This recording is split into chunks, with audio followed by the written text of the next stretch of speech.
जुर्म और सज़ा के साथ मैं हूँ हिरा बतूल। तसव्वुर कीजिए कि आप किसी होटल में खाना खा रहे हैं और आपकी प्लेट में जो गोश्त है वो मुर्दा जानवर का गोश्त है, तो आपको कैसा महसूस होगा। ऐसा ही एक हौलनाक वाक़या का इंकशाफ ग्रीन टाउन के इलाके में रूनमा हुआ। वहाँ के रहायशियों को ना ही सिर्फ अपने पालतू जानवर से महरूम होना पड़ा, बल्कि लाहौर के मुख्तलिफ होटलों में मुर्दा जानवरों का गोश्त भी फ़रोख्त होता रहा।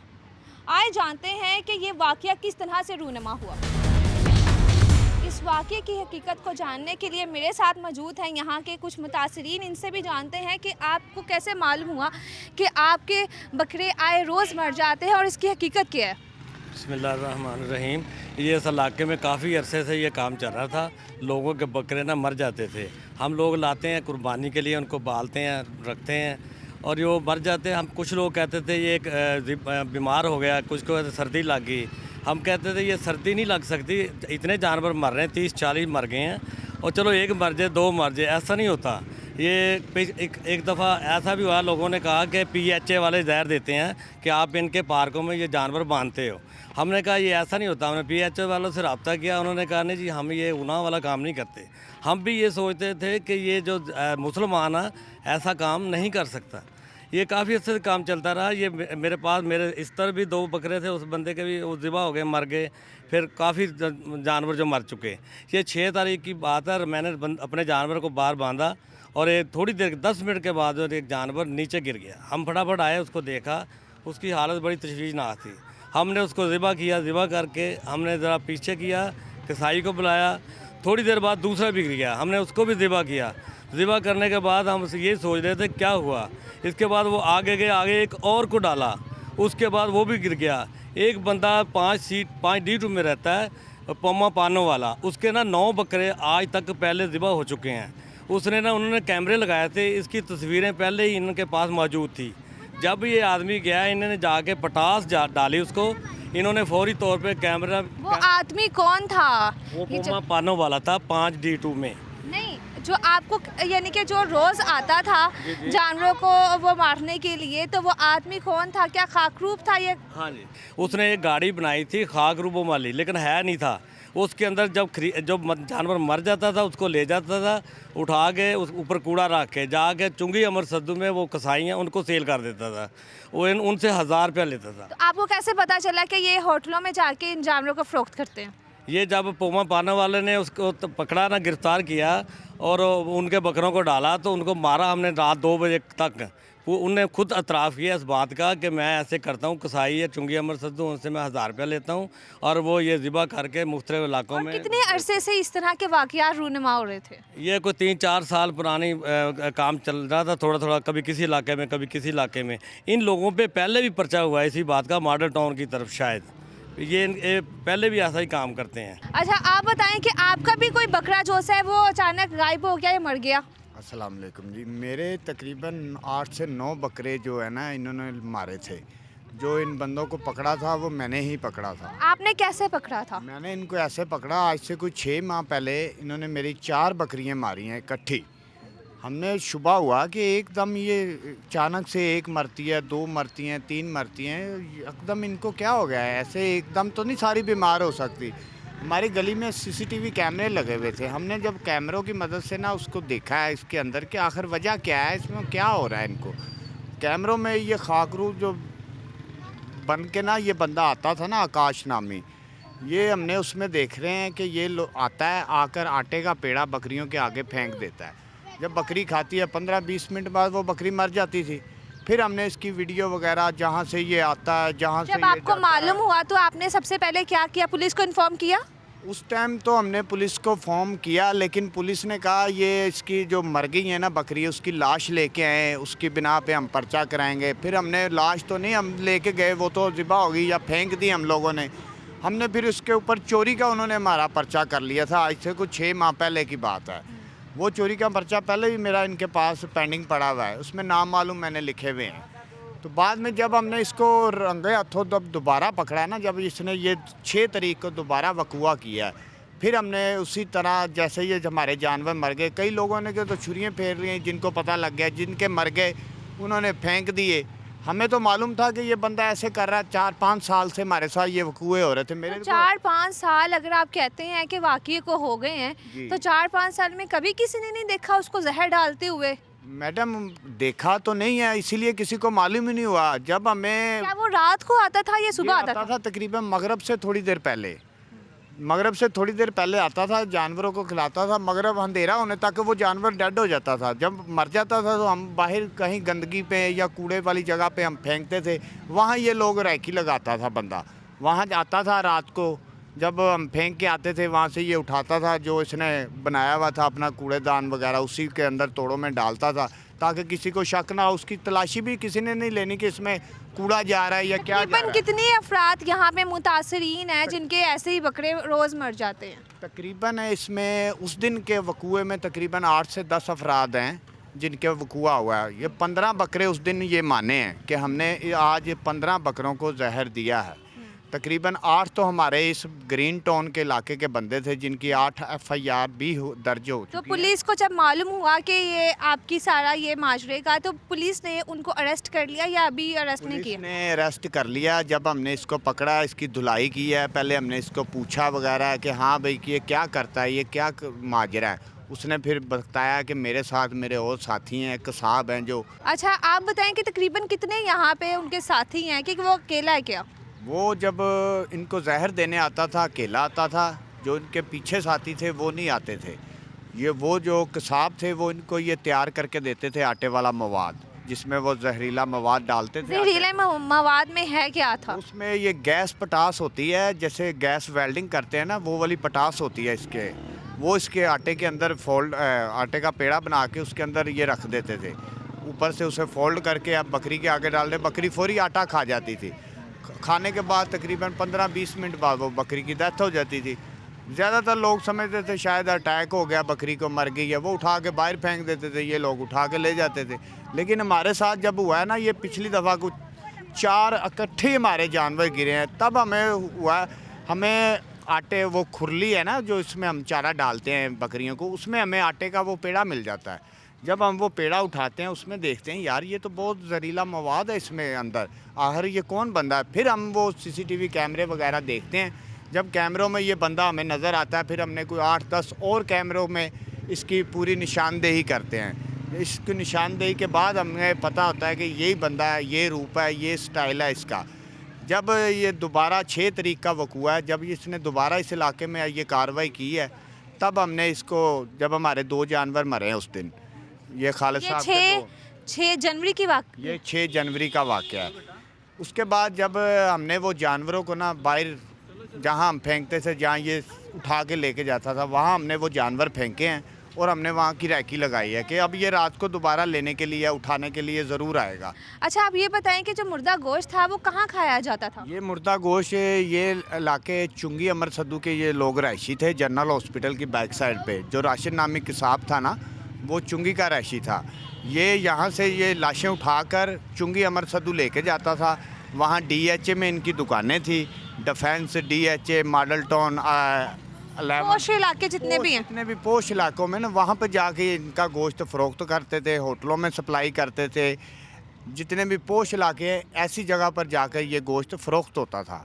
ये अपने मुंह से ये लोग माने हैं कि हम उनके, बल्कि ख़ुद DHA में इनकी दुकान थी इसके साहब की। जब इनसे अरेस्ट किया, पुलिस ने तफ्तीश किया, तो ये माने। क्या नाम था उसका? उस कसाई का नाम है राशिद। एक उसका भांजा था इसके अंदर शामिल था, उसका नाम था नईम। वो जब ये रेड करने गए हैं वो भाग गया था, उसको नहीं पकड़ सके ये। फ़िलहाल 2 आदमी इन्होंने पकड़े हैं, एक वो आकाश नाम का था और एक राशिद नाम का जो कसाब है। बकाया को 2-3 और इनके साथ शामिल थे, उनका अब हमें नहीं मालूम कि इन्होंने अरेस्ट किए हैं या नहीं किए।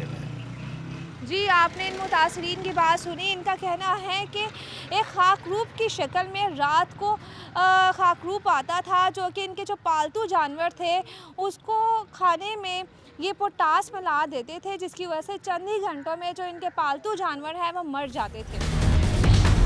मैं मौजूद हूँ पुलिस स्टेशन ग्रीन टाउन में और मेरे साथ मौजूद है SP मौज़म अली।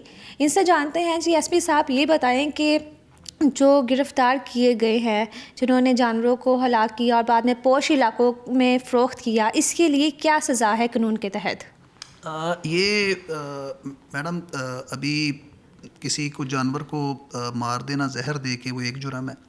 फिर उसके बाद उसी जानवर को हलाल करके उसका गोश्त, हालांकि जब जानवर मर गया तो ज़ाहिर है उसका गोश्त अब हराम हो गया, फिर उसी जानवर को ज़िबा करके हलाल करके आगे फ़रोख्त कर देना और लोगों को खिला देना, ये दूसरा जुर्म है।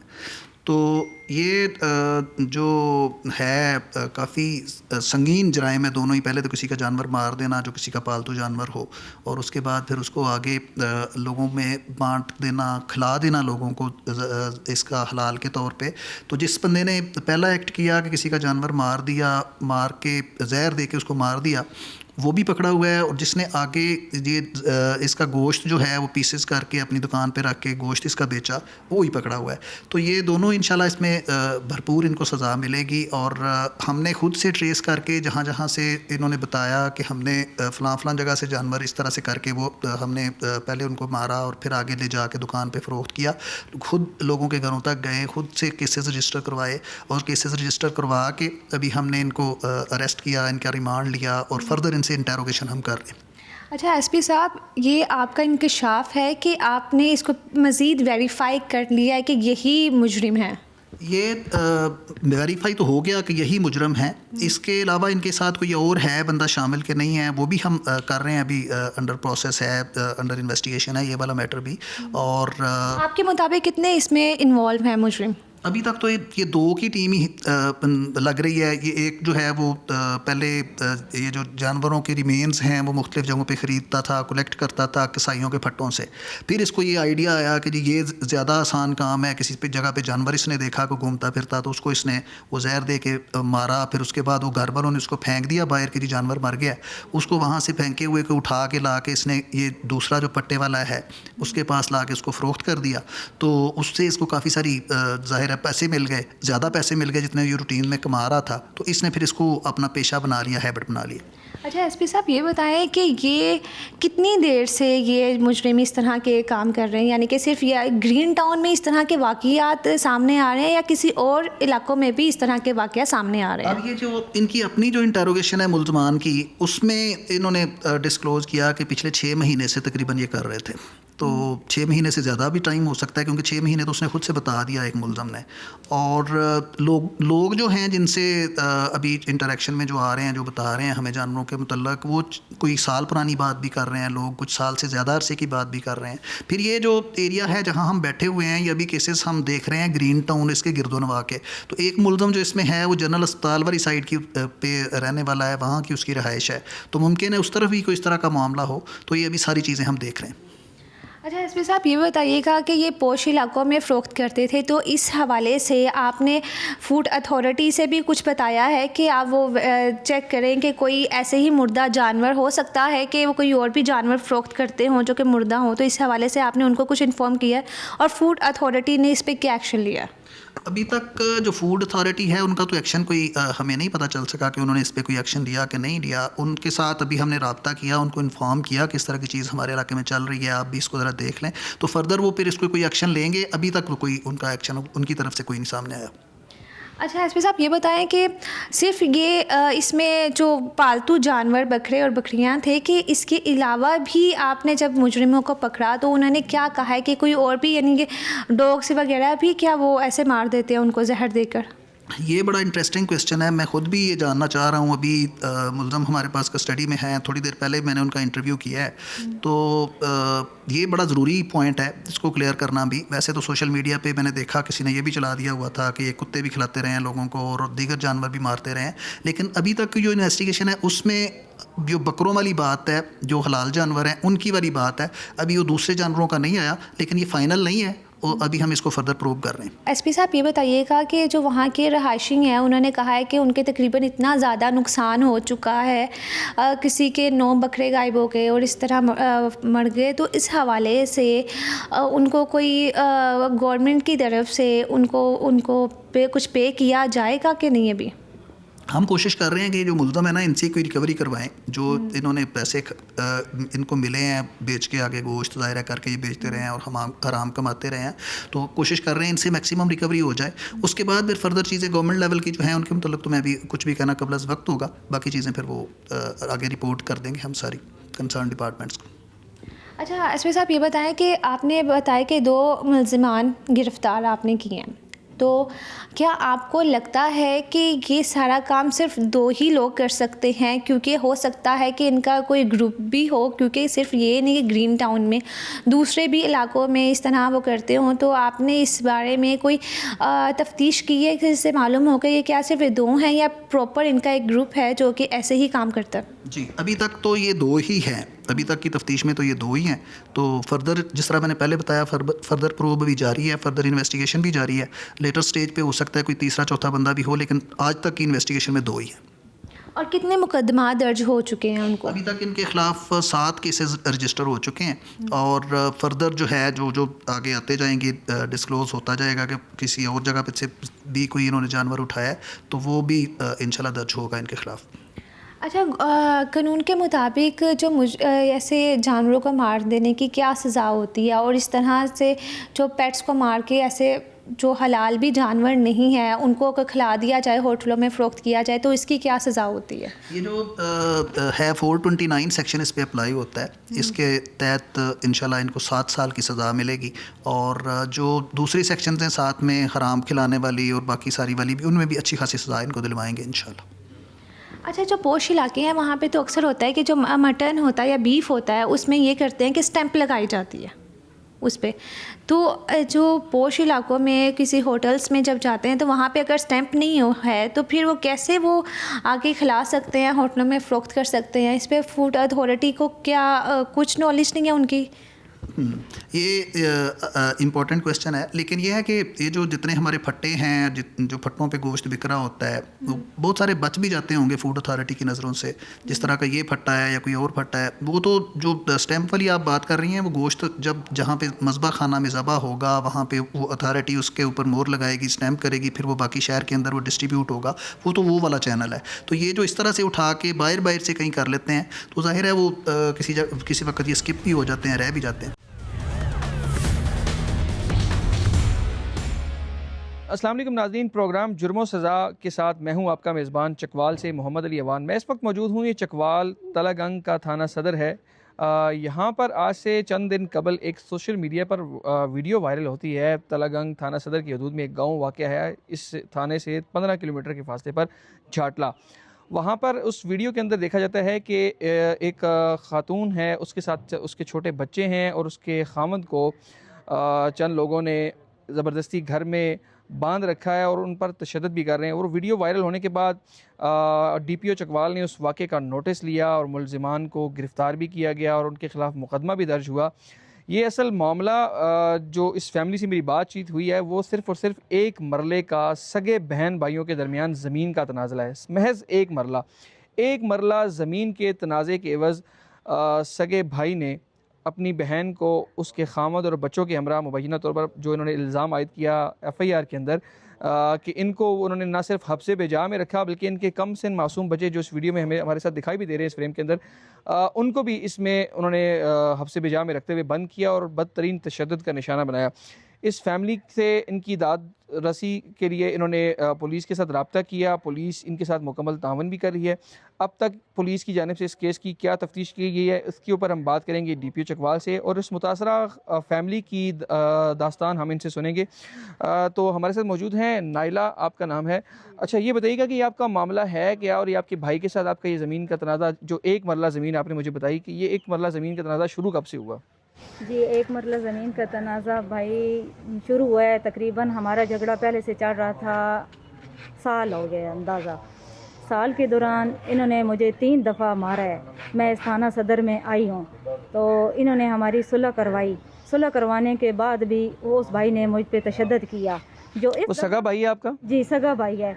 जो इस दफ़ा उन्होंने हमारे तशद्दुद किया ना, वो हम अकेले थे घर में, उसके मेहमान आए हुए थे रावलपिंडी से, तो उसकी बीवी, वो रावलपिंडी वाले सारे मेहमान हमारे अंदर घुस आए हैं हम दोनों से मोबाइल लेके उन्होंने तोड़े हैं और उसके बाद हमें इतना मारा है कि हम ज़हनी तौर पे ना हम एब्सेंट हो गए कि हमारे साथ यकदम अचानक क्या हो गया। तो वो हमें घसीट के हम अपने घर ले गए। जब अपने घर लेके गए तो उन्होंने पहले मुझे बांधा, फिर मेरे हस्बैंड को बांधा, फिर मेरे बच्चे को बांधा। जब ये जो आपके साथ बच्चा मौजूद है? जी मेरे पास है वो भी। तो जब उन्होंने बांधा है तो उन्होंने हमारे साथ इतना तशद्दुद किया है, बांध के यकीन करेंगे अकेला वहाँ पे कोई नहीं देखने वाला था। इतना उन्होंने हमें मारा है। एक औरत मारती थी मैमूना रावलपिंडी वाली, जब वो मार के जान छोड़ती थी तो मेरी अपनी सगी भाभी है नरे वो शुरू हो जाती थी। जब वो मार के थक जाती थी तो एक और औरत है तहसीन, वो मुझे उसने भी इतना मारा तशद्दुद किया। फिर वो जो उनके घर में थे उसामा अबू बकर, वो जो नास है वो सारे उन्होंने सब सारे मिलके वो मेरे हस्बैंड को मारते थे। मैंने अपनी आंखों से देखती रही। मैंने उनके आगे हाथ बांधे, मैंने कहा मुझे हम पे जुल्म कर लो, कितना करना, मेरे बच्चे को तो ना मारो।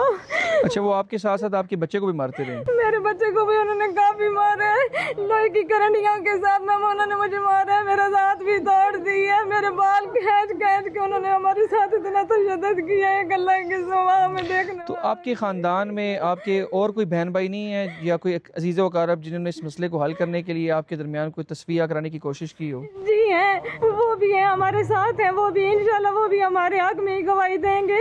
उन्होंने भी उन्हें बहुत सारा समझाया लेकिन वो किसी की बात नहीं मान रहा था। मेरा सगा भाई है, उस दफ़ा उन्होंने रावलपिंडी वाले लोगों से हमसे बहुत तशद्दुद करवाया है। प्लीज़ आप लोग हमारी हेल्प कर दें, हमें वहाँ रहने पे खतरा है। आप अभी इस वक्त थाना सदर में मौजूद हैं, तो पुलिस आपके साथ कितना तावन करी है इस केस में? पुलिस का बहुत हमारे साथ तावन है, ये हमारे साथ बहुत अच्छे हैं। इन्होंने हमारे साथ 2-3 दफ़ा तावन अच्छा किया है, इनको मैं बहुत शुक्रिया अदा करती हूँ। लेकिन वो जो मेरा सगा भाई है उसने हमारे साथ बहुत तशद्दुद करवाया पिंडी वाले लोगों को साथ मिलाकर। अच्छा, इनके बच्चे भी खातून के हमारे साथ मौजूद हैं, उनसे मैं बात करेंगे। बेटा, आपका नाम क्या है? महराज रज़ा। महराज रज़ा। तो आप भी उस वक्त मौजूद थे उस टाइम? क्या हुआ सारा वाक़या ज़रा बताएं। जी पहले वो हमारे घर आए हैं, फिर हमें घसीट के ले गए हैं अपने घर।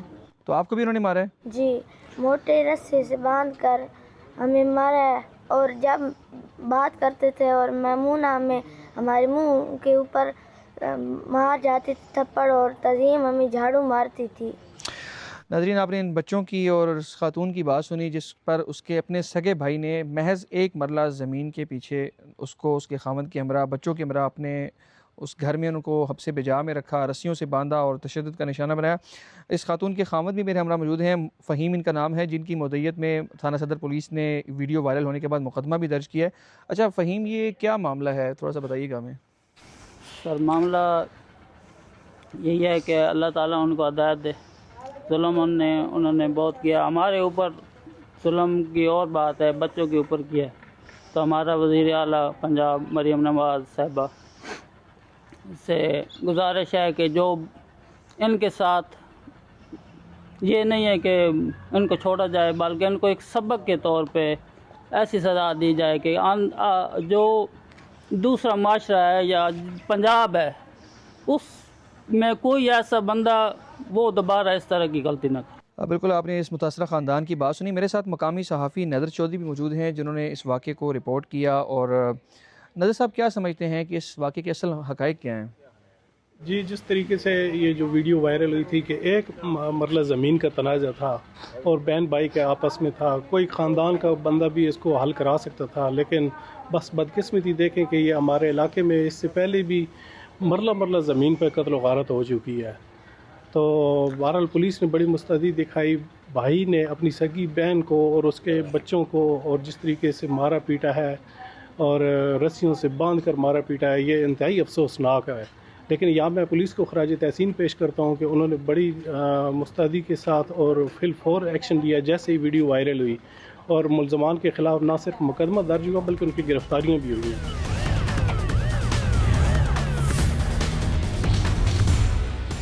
जी तो नाज़रीन, इस वक्त मैं मौजूद हूँ DPO चकवाल काशिफ जुल्फ़िकार के हमरा। उनसे हम जानते हैं इस केस में अब तक पुलिस ने क्या तहकीकात की हैं और DPO चकवाल के नोटिस में ये मामला किस तरह से आया और पुलिस ने कितने मुलजिमान को गिरफ़्तार किया है। DPO साहब ये बताइएगा, ये जो इंसानियत सोज वाक़या थाना सदर तलागंग की हदूद में पेश आया, सबसे पहले आपको इस वाक़े का इल्म कैसे हुआ?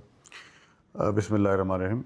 सबसे पहले ये वाक़या मेरे नोटिस में सोशल मीडिया के थ्रू आया, और ज़ाहिर बात है इससे पहले कि हम जो लीगल प्रोसीडिंग्स करते और इस चीज़ का तयन करते कि कौन से सेक्शन ऑफ लॉ अप्लाई होते हैं, अट्रैक्ट होते हैं इसकी तरफ, और मेरे ख्याल में चूँकि जिस तरह की वीडियो बनाई गई और जिस अंदाज़ से लोगों को ज़मीन पे बिठा के हाथों से बांधा गया, तो वो मेरे ख्याल में काफ़ी था लीगल एक्शन के लिए। हमने आप के इदारे की निशानदेही के ऊपर, बाकी दोस्तों की निशानदेही के ऊपर फौरी एक्शन लिया, उस पर FIR रजिस्टर की गई, और मौके पे इंशाल्लाह हमने 3 लोगों को हमने अरेस्ट किया।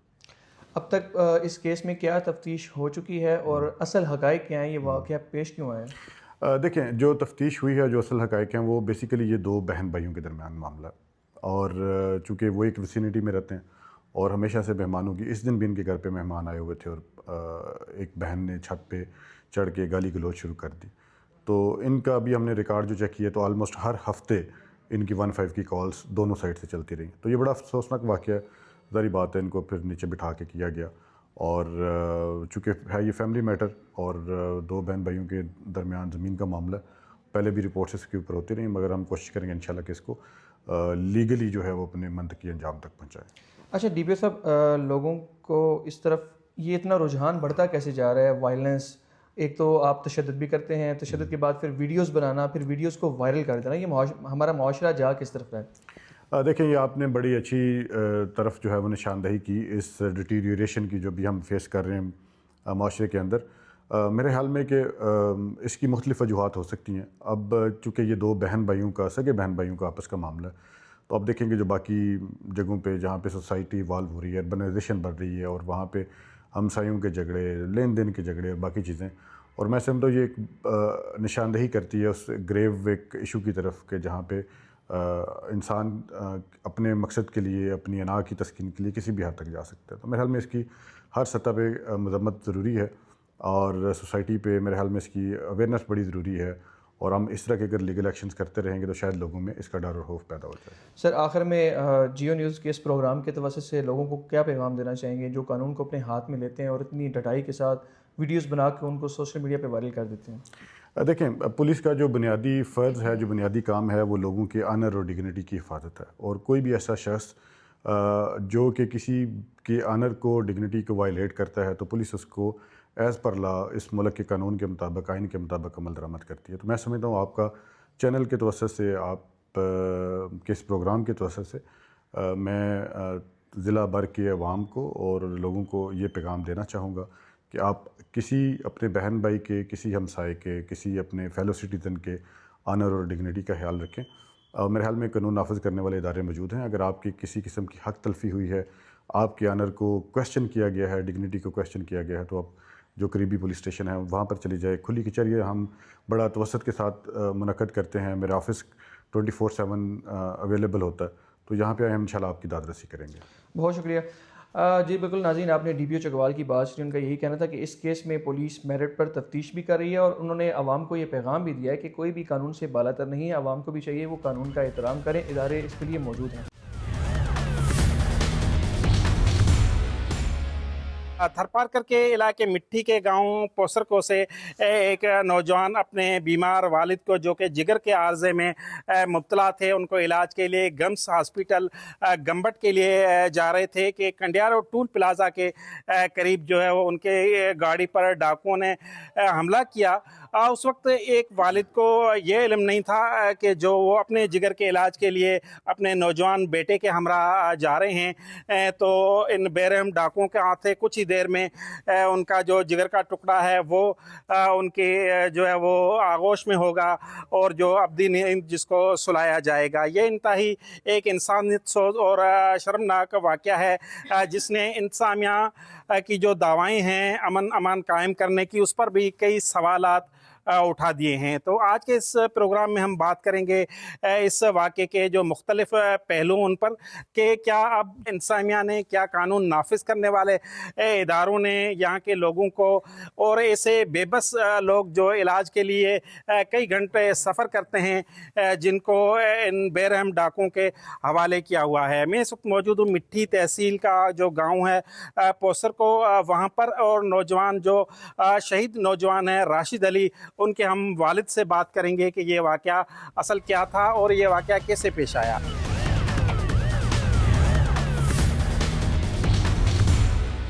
मैं इस वक्त मौजूद हूँ तहसील मिट्टी के गांव पोसरको में। नौजवान राशिद अली है, उनके वालिद से मालूम करेंगे जो उनके साथ थे। ये बताइएगा कि ये वाक़या कैसे पेश आया, क्या वक्त था और आप कहाँ पहुँचे थे, किस जगह पे ये वक़्वा पेश आया? सर वाक़या ये, हम रात को शाम को निकले हैं तो सफ़र हमारा जारी था। कंडियारों के करीब, टूल प्लाज़ा के करीब हम जैसे सफ़र तो जारी था, रात का था, तकरीबन 1:30 या 1:45 का टाइम था। तो वहाँ से डावरेशन कोई रोड नया बन रहा है, इस वजह से थोड़ा गाड़ी की स्पीड कम हो गई थी। तो जैसे कम होने की सूरत में उसका फ़ायदा लेते हुए 2 बंदे हमें नज़र आए, और कोई थे पीछे, आगे पीछे वो हमें पता नहीं है। बहरहाल वो 2 बंदे आगे से यकदम आगे गाड़ी को स्टॉप कराया, रोक जाओ, गाड़ी को रोको रोको। ड्राइवर ने गाड़ी रोक दी तो ड्राइवर की साइड में आ गए, शीशे पे मारने लगे कि भाई आप दरवाज़ा खोलो गाड़ी का। ड्राइवर ने कुछ सेकंड शायद कोई इंतज़ार किया तो दरवाज़ा न खोलने की सूरत में स्ट्रेट फायर कर दिए।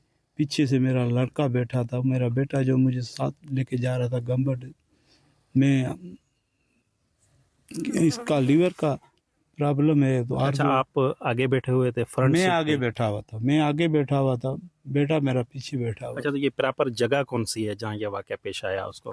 कंडियारो टूल प्लाजा के इस तरफ, हैदराबाद वाली तरफ। मकसद टूल प्लाजा आपने क्रॉस नहीं की थी? क्रॉस नहीं किया था। फासला अब ज़्यादा से ज़्यादा 400, 800, 1000 फुट इतना ही था, इतना कोई दूर नहीं था। मगर वहाँ से आपको टूल प्लाजा नज़र आ रहा था? बिल्कुल नज़र आ रहा, बिल्कुल नज़र आ रहा। तो वहाँ कोई सिक्योरिटी टूल प्लाजा पे इस वक्त या कोई इस तरह की नज़र नहीं आई आपको? टूल प्लाजा पे भी सिक्योरिटी नहीं थी, वहाँ पर कोई पुलिस नहीं थी उस टाइम। तो बकाया आगे चल के तो फिर जो वाक़या होने के बाद में 1 घंटे के बाद में तो फिर एसपी भी वहाँ मौजूद थे, आ गए थे। वाक़या पेश आने के बाद तो आप वहाँ रुके रहे? हम हॉस्पिटल में गए, हॉस्पिटल में फर्स्ट एड लेने के लिए गए तो वहाँ तो कोई खास इंतजाम नहीं था। तो हॉस्पिटल आपको कोई लेके गया? नहीं, ड्राइवर चला के लेके गया। ड्राइवर को पीछे जख्मी हुआ था थोड़ा, वही गाड़ी लेके गया। वहाँ हमारे किसी बंदे ने लिफ्ट दे दी, वाकफ हम नहीं थे तो फ़ौरन हमारे को वहाँ पहुँचाया, स्ट्रेचर पे रख के। फर्स्ट थोड़ी बहुत जो उनके पास मौजूद थी, बहरहाल कोई खातर खवा कुछ भी नहीं था। फिर वहाँ, ये कौन सा हॉस्पिटल था? कंडियारो शहर का? Kandiaro तालका hospital, Kandiaro तालका hospital. तो उसमें फिर फिलहाल पुलिस के जो एएसआई या हॉस्पिटल छोटे से टाइप का बंदा आया, उसने अस्पताल वालों ने बताया, फिर एसएचओ भी आ गया। फिर 1 घंटे के बाद में मुझे बाइक पर, क्योंकि हमारा तो फिर वो डेथ हो गई थी मेरे बेटे की, फिर हम 1 घंटे के बाद मुझे लेके गए कोई बाइक पे वहाँ सरजमीन पे। वहाँ एसपी बताया गया कि एसपी साहब हैं, खुसरो साहब कोई हैं, वो उससे मिलाया भी गया मुझे। उसने तसल्ली कराई था हम इंशाल्लाह, अजाला तो नहीं हो सकता, बहरहाल आप से इंशाल्लाह जो भी कातिल हैं उनको कैफर किरदार तक पहुंचाएंगे। अच्छा, इसमें आपको कोई चोट लगी या ड्राइवर वगैरह को? ड्राइवर को पीछे से है बुलेट है, या कोई जो बुलेट की चोट है ड्राइवर को है। अच्छा, वो ड्राइवर इस वक्त कहाँ है? क्या ये ड्राइवर कल सुबह जब वापसी थी हमारी तो हमने नवाब शाह हॉस्पिटल में एडमिट कराया था। अच्छा, तो आपका जो जिगर का आर्जा है, आपको ये कितने वक्त से है और आप कितनी बार गए हैं इसी सड़क पर और किस टाइम गए हैं? आर्जा तो 2018 से था, 19-20 में ये हेपेटाइटिस सी जो है वो तो ख़त्म है। अभी जिगर जो है ना अनफंक्शन की सूरत में जा रहा। मेडिसिन के लिए हम जा रहे हैं। फर्स्ट पहले एक चक्कर गए थे तो ये दूसरा चक्कर था हमारा, ठीक है, दूसरा चक्कर था। तो वहाँ आपका टाइम जो है वो फिक्स था, डेट?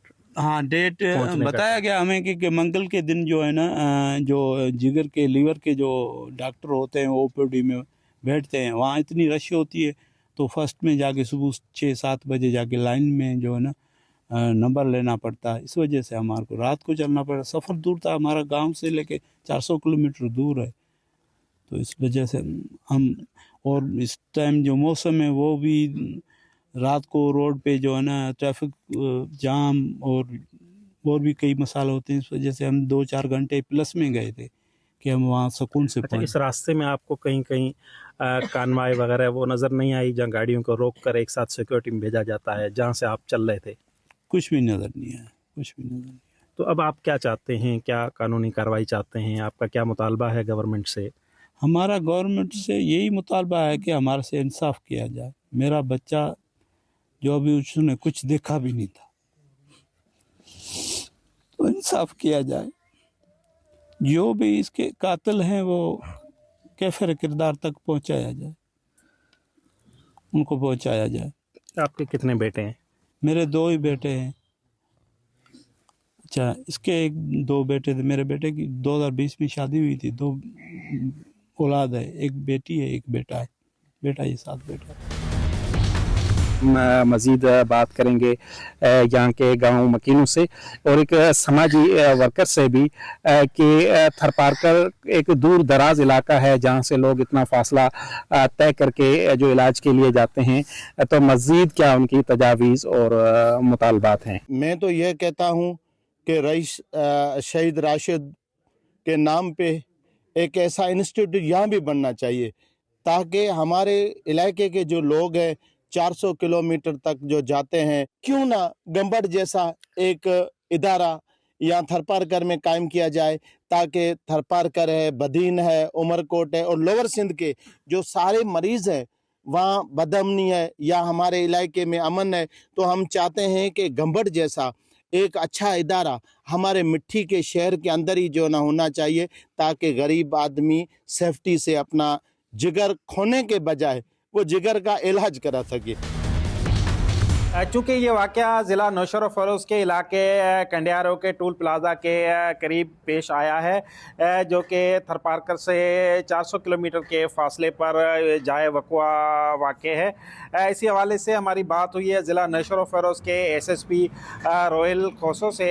उनका बताना है कि इस वाक़े के मुतल्लिक जो मतलूब मुल्ज़मान हैं उनकी तलाश जारी है और उनकी गिरफ़्तारी के लिए मुख्तलिफ़ जगहों पर छापे मारे जा रहे हैं। और एसएसपी रोहिल खोसो का बताना है कि इस वाक़े के अंदर जो भी मुल्ज़मान मुलविस हैं उनको अगले 2 से 3 रोज़ के अंदर गिरफ़्तार करके मुकम्मल कार्रवाई अमल में लाकर जो नौजवान है उसके वर्सा हैं उनके साथ इंसाफ को यकीनी बनाया जाएगा। बरतानिया के कोर्ट ने मस्जिद के इमाम अशरफ उस्मानी को 3 माह की सज़ा सुनाई है। जो बरतानिया के जो फोर्स मैरिजेस के जो कवानीन हैं उनके तहत उनको ये सज़ा सुनाई गई है। जो नॉर्थैम्पटन की एक जो सेंट्रल मॉस्क है उसके इमाम हैं अशरफ उस्मानी, जिनके ऊपर इल्ज़ाम ये था जो आज से तकरीबन 3 साल कबल उन्होंने वहाँ पर जो 16 साल के एक लड़की जिसकी उम्र 16 साल थी और एक लड़का जिसकी उम्र 16 साल थी, उनकी न सिर्फ ये कि मस्जिद में उनका निकाह पढ़ाया बल्कि उनसे 50 पाउंड जो फ़ीस थी वो भी वसूल की। उनके ऊपर इल्ज़ाम ये था कि जब उन्होंने जो 2023 के मिडल में जब उन्होंने ये निकाह पढ़ाया तो उस वक़्त पहले से ही बरतानिया के अंदर जो शादियों के हवाले से जो कानून था वो बदल चुका था और मिनिमम जो शादी की एज है बाय कॉन्सेंट वो 18 साल तक मुकर्रर की गई थी।